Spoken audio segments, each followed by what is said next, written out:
Le but de cette petite capsule aujourd'hui est l'apprentissage de Explain Everything qui va vous permettre de réaliser certaines capsules, des capsules qui vont vous permettre d'expliquer différentes notions à vos camarades de classe. Alors, l'application Explain Everything est celle qu'on retrouve juste ici. Alors, si vous n'avez jamais utilisé l'application, on devrait retrouver une page noire. Moi, ici, il y a plusieurs choses qui sont déjà là puisque j'ai déjà fait plusieurs projets avec l'application. Pour créer un nouveau projet, on se rend sur Nouveau projet et pour le bien de l'exercice, nous allons choisir un projet vierge. Alors, on appuie ici. Par contre, vous aurez l'option d'importer des documents de diverses autres applications, mais pour le moment, on se concentre sur un tableau blanc, justement. C'est ce qu'on retrouve ici. Explain Everything, c'est un gros tableau interactif dans lequel on va expliquer, on va d'abord placer nos notions à expliquer, on va préparer le terrain pour placer tout ce qu'on a à mettre en place avant de s'enregistrer. Donc, vous voyez qu'ici, c'est ici qu'on enregistre notre voix et nos explications pendant qu'on fait une démonstration. Alors, ça fonctionne un peu comme Keynote, c'est-à-dire qu'on peut ajouter différentes diapositives. Dans le cas maintenant, nous en avons seulement une. Mais pour l'exercice, on va en ajouter 3 qui va nous laisser de la place pour que je puisse vous présenter les outils. Alors, on commence tout de suite par le crayon. Si on appuie sur le crayon, on va avoir les options du crayon, c'est-à-dire qu'on peut changer de couleur ici, on peut changer l'épaisseur de notre trait et on peut jouer avec la transparence de celui-ci. Alors, pour le bien de l'exercice, je vais choisir un crayon orange et pour revenir à mon tableau blanc, j'appuie tout simplement à l'extérieur de ma boîte pour pouvoir écrire. Donc, un crayon, ça nous permet d'écrire. Alors, tout en utilisant votre doigt, vous pouvez tout simplement écrire un mot. Moi, je vais écrire un mot bonjour, un mot qui n'est pas très original, mais vous pourriez écrire une phrase, vous pourriez dessiner une figure géométrique, vous pourriez écrire une fraction, par exemple. Donc, préparer le terrain. Si c'était l'apprentissage de la multiplication de fractions, vous auriez écrit vos fractions préalables et il vous resterait juste, en vous enregistrant, à démontrer comment on le fait et la solution. On peut, comme je vous disais, inscrire un triangle et on pourrait travailler sur les angles d'un triangle et expliquer comment on fait pour calculer la somme des angles d'un triangle. Nous pouvons aussi faire des flèches, je ne vous l'apprends pas, et on pourrait encercler certaines syllabes dans un mot. Alors, bien sûr, on peut changer de couleur en cours de route. On pourrait maintenant décider d'avoir un crayon vert et donc faire notre solution avec le crayon vert. Je vais maintenant, puisque vous avez bien compris le principe du crayon, je vais revenir en arrière dans mes diapositives parce que vous avez sûrement remarqué que je suis sur la dernière diapositive. C'est une erreur de ma part, mais je vais quand même poursuivre. La diapositive 2, je vais vous montrer à quoi sert justement le curseur ici. Vous savez qu'à part utiliser le crayon, on ne voit pas où va votre doigt sur l'iPad. Alors, le curseur, c'est ce que ça nous permet de faire. Moi, je vais choisir la flèche bleue. Je clique à l'extérieur et à ce moment-là, à partir de maintenant, vous allez voir exactement où je place mon doigt. Vous pouvez suivre, je suis en train de faire un cercle avec mon doigt, donc vous avez tout à fait l'idée d'où je le mets. Ça nous permet, entre autres, de mettre l'emphase sur certains passages, d'attirer l'attention des lecteurs à un endroit spécifique dans notre présentation. Donc, voilà le curseur. Maintenant, ici, les formes, ça le dit. Donc, ça nous permet de placer des formes de différentes couleurs. Donc, moi, je vais utiliser une forme rouge avec une ligne rouge autour. Et lorsque je me retrouve sur mon tableau blanc, alors on observe mon cercle juste ici. Même chose pour le carré. Je vais faire un carré vert maintenant. Vert et vert. Et on va obtenir un carré vert. Donc, pour l'instant, c'est bien beau avoir une forme ici, Mais après, on s'est trompé, on ne voulait pas avoir un rectangle vert, on voulait l'avoir plutôt bleu.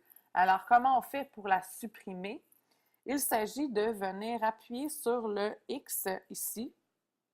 Et ensuite, quand on appuie sur le X, on va appuyer sur la forme et on voit qu'elle se met à danser un peu comme les applications. Il s'agit d'appuyer sur le X rouge et elle est disparue. Donc, voilà pour les formes. Maintenant, le A, comme dans la plupart des traitements de texte, quand on voit un A de cette façon, c'est-à-dire que ça nous permet d'écrire du texte. Alors, j'appuie sur le A, premièrement, et par la suite, j'appuie sur mon tableau blanc et je vais avoir une boîte de texte. Alors, je vais écrire « J'aime bien utiliser l'application Explain Everything avec mon iPad. » Alors voilà, une fois qu'on a terminé d'écrire, on appuie sur le petit crochet vert ici. Et à ce moment-là, on peut déplacer notre zone de texte et la placer où on veut. Bien sûr, on peut également l'allonger en double-cliquant dessus. On peut la mettre sur une ligne seulement. Et on la déplace par la suite. Donc, on voit ici que ça ne rentre pas tout à fait. On double-clique dessus et on peut justement la restreindre. Alors, voilà. Ma phrase est à l'endroit où je veux. On peut en maintenant enfoncer le A, moi, pour que ça puisse entrer. Là, on voit que ça n'entre pas. Je vais diminuer la grosseur de ma police. Alors, voilà. On observe ma phrase au complet maintenant. On réappuie justement sur notre tableau blanc, sur le crochet vert, et voilà, ma phrase est là. Pour faire disparaître le clavier, vous savez très bien qu'on appuie sur la flèche vers le bas. Alors, nous avons écrit une phrase. Vous avez vu dans le A, comme tout pour les autres qu'on a vus préalablement, on peut changer la police et on peut changer la couleur. Vous pourriez également mettre une boîte autour de votre texte. Libre à vous maintenant. La prochaine option, c'est les photos ici. Alors, on peut insérer une image ou un document. Donc, ce que j'entends par image, c'est ce qui se situe dans votre photo roll, donc votre pellicule. Vous pourriez aussi la prendre directement avec votre caméra, la caméra de votre iPad, donc prendre une photo du moment, c'est possible aussi. Maintenant, on va prendre une photo de caméra roll. Alors, moi, j'ai pris une carte géographique ici. Donc, j'avais situé Banff. Alors, on peut la scinder pour prendre seulement une section, mais on peut la faire pivoter également. Mais moi, je vais l'utiliser comme elle est en ce moment. Alors, j'appuie sur Done. Ma carte, elle prend toute la dimension de ma page, mais je peux aussi la rapetisser et la bouger à ma guise, la faire pivoter avec mes doigts. C'est une possibilité que j'ai.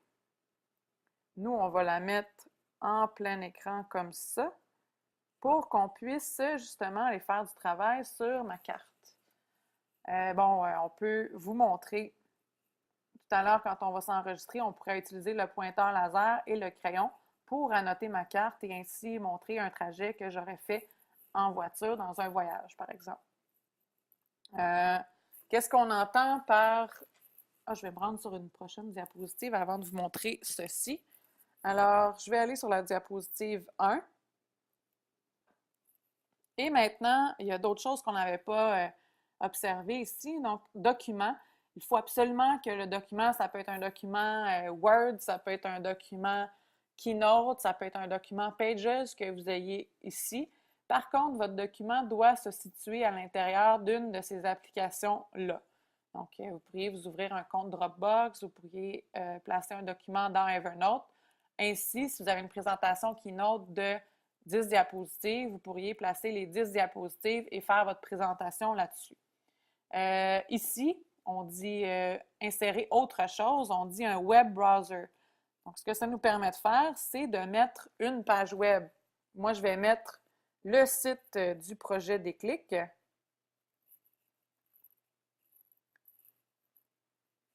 Et vous allez avoir dans une fenêtre le projet Déclic, la page du projet Déclic qui va se placer ici. Donc, quelle est l'utilité d'un navigateur web? Vous pourriez faire jouer une vidéo, par exemple, s'il y a des vidéos sur cette page-là. Ça peut être YouTube. Et quand vous allez vous enregistrer, vous faites jouer la vidéo pour la présenter à votre auditoire. Moi, j'essaie de trouver une vidéo pour le moment. Je sais que dans la section tutoriel, il y en a quelques-uns.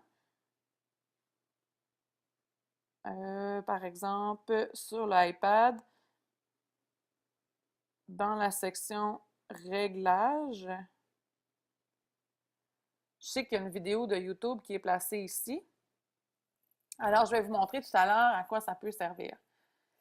Comme je vous l'ai dit tout à l'heure, cette partie-ci, le X, ce que ça permet de faire, c'est de supprimer certains éléments. Donc, dès qu'on appuie sur le X et sur une autre fenêtre, la fenêtre se met à bouger et on peut l'enlever. Maintenant, je crois que j'ai fait une bonne partie de la présentation des outils qui sont là. Maintenant, je vais vous présenter comment on fait pour s'enregistrer par-dessus. Donc, tout le terrain est préparé maintenant. Et pour enregistrer notre voix, par-dessus tout ça, on a l'option du point rouge qui est ici. Et c'est bon de vous préciser que ça enregistre diapositive par diapositive. Alors, pour ma première diapositive, je vais vous montrer comment faire jouer la vidéo. Alors, j'appuie sur le point rouge et on voit le temps qui va commencer à filer. Alors, vous faites comme moi, c'est une capsule, vous vous présentez et moi, je peux faire jouer la vidéo en appuyant sur la vidéo YouTube. La vidéo devrait se mettre à jouer. Là, il y a un petit délai qui s'installe ici. Mais je l'avais déjà testé et ça fonctionnait. On voit que ça ne fonctionne pas tout à fait. Mais on va arrêter l'enregistrement ici. On passe à la diapositive 2 maintenant.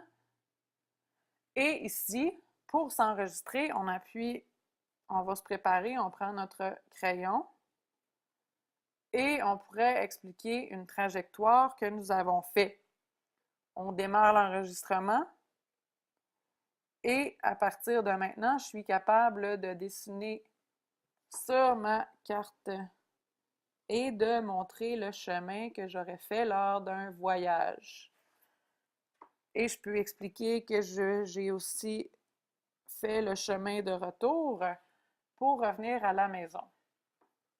Je peux expliquer aussi différents éléments. On peut situer des villes en encerclant. Donc, je peux dire que mon prochain voyage va se situer à Los Angeles. Alors, quand notre capsule est finie, on fait tout simplement appuyer sur le cercle rouge. Et il y a un bouton que je ne vous ai pas montré tout à l'heure, c'est les deux rectangles qui sont ici, un en dessous de l'autre. Alors, qu'est-ce que ça nous permet de faire? Ça nous permet de voir quelle diapositive a de l'enregistrement dessus. Donc, on voit que dans la diapositive 1 et la diapositive 2, on a 40 secondes d'enregistrement sur les diapositives. Tandis que sur la diapositive 3, il n'y a rien du tout. Bon, j'ai enregistré rien pour maintenant pour la diapositive 3, mais je vais vous montrer ce qu'on fait par la suite avec cette production vidéo-là. Alors, nous, le but, c'est bien que vous réalisez une capsule vidéo, donc de produire une vidéo avec tout ça. Donc, il faut appuyer sur la caméra qui est située juste ici. Et maintenant, on a diverses options qui s'offrent à nous. C'est-à-dire qu'on peut l'envoyer vers PhotoRoll, la pellicule de votre iPad. Ensuite, on peut l'envoyer vers YouTube si vous avez un endroit pour le publier sur YouTube, mais vous pourriez aussi l'envoyer par email dans Dropbox ou à l'intérieur d'Evernote. Alors, c'est la possibilité de réaliser la vidéo avec ça. Donc, si vous ne voulez pas faire une vidéo tout de suite et que vous n'avez pas terminé votre projet, vous venez sur la maison qui est située juste ici. Et là, on va vous demander d'enregistrer les changements qui ont été faits dans votre projet. On vous demande oui ou non. Alors, moi, je vais enregistrer oui et je fais enregistrer. On met un nom, bien sûr. Donc, je fais capsule et je fais enregistrer. Et vous voyez, tout à l'heure, vous aviez vu plusieurs projets. Alors, mon projet capsule est situé ici. On voit qu'il a duré 1 minute 20 et qui a été réalisé le 15 janvier 2013. Alors, c'était tout pour moi pour le projet, pour l'explication du projet que vous aurez avec Explain Everything. Alors, merci de votre écoute et bonne chance.